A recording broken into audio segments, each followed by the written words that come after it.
Communication, marketing, recrutement. Vos besoins ont des solutions vidéo avec Décideur TV, le studio.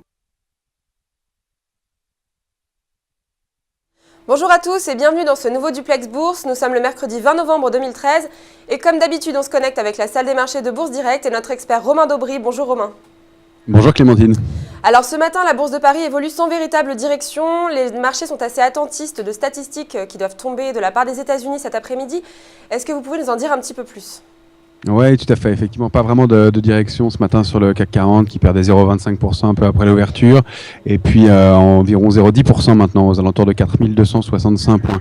On avait baissé hier, on avait quand même corrigé significativement 1,12% à 4272 points. Notamment à cause de l'abaissement par l'OCDE des prévisions de croissance pour 2014. Elle les a abaissées de 4 à 3,60. Voilà, c'est le secteur bancaire qui était particulièrement attaqué hier. Et puis cette nuit, une mauvaise nouvelle en provenance du Japon, puisque c'est le déficit commercial qui s'est aggravé plus que prévu à 1090 milliards de yens, avec des importations en hausse de 26%, pour des exportations en progression seulement de 18,6%. Voilà ce qui plombe un peu le marché. Effectivement, beaucoup de stats à attendre cet après-midi des États-Unis. On y reviendra tout à l'heure, je pense. Effectivement, on y reviendra tout à l'heure. Et maintenant, du côté de l'analyse technique, quels sont les supports et résistances que vous allez surveiller en priorité ?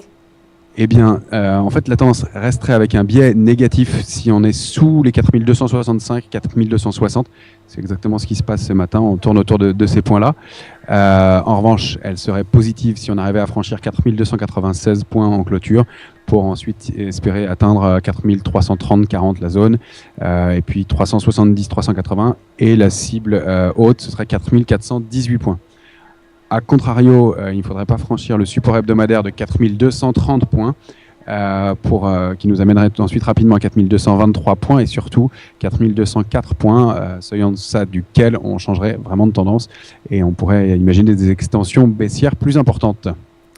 Alors on va passer au titre maintenant. Soitec est un petit peu en baisse et puis à contrario on a Zodiac qui est assez en forme et puis évidemment TF1 qui est boosté par la très belle victoire de l'équipe de France hier qui a qualifié les Bleus pour la Coupe du Monde. Est-ce que vous pouvez nous en dire un peu plus Romain ? Oui, tout à fait. Effectivement, les trois valeurs qui ont retenu notre attention aujourd'hui, de publication, et puis le petit clin d'œil à TF1 qui prenait près de 6% à 14,10 € environ, suite effectivement à la qualification de la France pour la Coupe du Monde. Ça, c'était la petite surprise et la bonne nouvelle pour le groupe.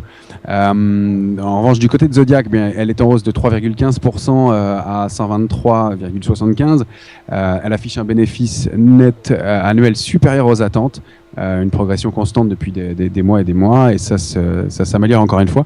Le bénéfice net donc en hausse de 16,3% à 370,9 millions d'euros, avec un endettement réduit, équitable sur un contexte sectoriel toujours porteur. Donc tout sourit à Zodiac. En revanche, c'est moins le cas pour Soitec qui, elle, perd 4% à 1,45. Elle fait un plus bas de séance récemment. Elle enregistre une perte nette pour son premier semestre de 159,9 millions d'euros après 132,30 sur l'exercice précédent. Et une perte opérationnelle de 71,9 millions d'euros. La division électronique est en perte de 33,2 millions d'euros. La division solaire de 50,6 millions d'euros. Donc Soitec table toujours sur un retour à une marge opérationnelle positive pour son exercice 2015-2016, mais ce sera conditionné notamment par un changement du contrôle de la centrale solaire en Afrique du Sud. Donc pour l'instant, rien de certain et le titre est largement sanctionné en bourse. Alors on va terminer maintenant du côté de Wall Street où la prudence a plutôt dominé dans les échanges hier et puis je crois que vous aviez quelques statistiques dont il fallait que vous nous parliez Romain. Oui, tout à fait. Il y a beaucoup de statistiques à attendre aujourd'hui du côté des États-Unis. Donc, pour l'instant, les futurs américains sont plutôt à l'équilibre, malgré l'intervention de Ben Bernanke cette nuit, qui a confirmé qu'il continuerait à proposer sa politique très accommodante pendant les semaines et les mois à venir, donc toujours dans la continuité du discours qui est entamé depuis quelques temps. Mais effectivement, beaucoup de statistiques, notamment les ventes au détail en octobre, attendues en hausse de 0,10%. Après 0,2% le mois précédent. Les ventes de logements attendues en baisse de 2,6% contre 1,90% le mois précédent. Et puis on attendra les stocks des sociétés et les stocks de pétrole aussi.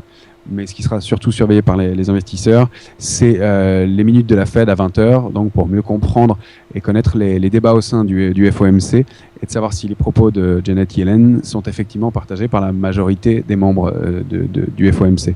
Donc c'est ça qu'il faudra suivre ce soir après clôture à Paris. Eh bien, merci beaucoup Romain pour toutes ces précisions. On se retrouve demain, comme d'habitude, pour un nouveau duplex. Et en attendant, très bonne séance à tous. À demain.